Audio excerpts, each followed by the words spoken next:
We did that more challenging problem on Friday, so I just thought I would go over it together because I know a few of you still felt stuck after the end of the day. So let's do the third one because I don't think very many people got that one. Let's get an axis on here. Okay. And our first point says at 2, 3. The next point says 5, 5. 5, 5. Okay. And so that must be our first side length. If it's a square, that means all of our side lengths have to be the same. So let's see here. So this point was 2, 3. This point was 5, 5. There's A, there's B. For it to be a square, we know that has to be an opposite reciprocal. So I gave you the first equation, y minus 3, 2/3 x minus 2. So to get BC, which is the next one, we know it needs to go through our new point, which is right here.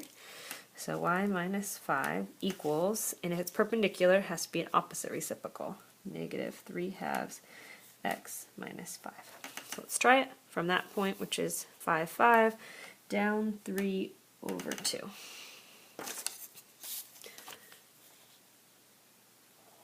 Alright, there's that.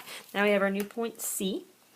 Okay, let's check the coordinates. 1, 2, 3, 4, 5, 6, 7, 2. Alright, and now it needs to be perpendicular again, or you want to think about it parallel to that first one. So our new coordinates, y minus, 2, equals, the slope is going to be perpendicular to this, or parallel to that, 2/3, and then x minus 7. Alright, so let's draw it in. It says 2/3 is the slope, so up 2/3, but I'm going to draw the line in backwards. Now it's okay also draw the whole line and then figure out the distance later, so I'll model that on here. Okay, this last one has to be perpendicular through there. It looks like it's all going to match up, which is awesome. This, we could actually write it through this original point or the new one. The new one looks like here. It's at 4, 0. Let's just use the new one. So I got y minus 0 equals, and this needs to be perpendicular to this one. So, or when I say the same as BC, it's going to give us exactly the same. And then we've got x minus 4. And draw that last line in. I wanted to think about it as a way to relate what we've been doing with lines back to the geometry shape component. Okay, so hopefully that clarified a little bit.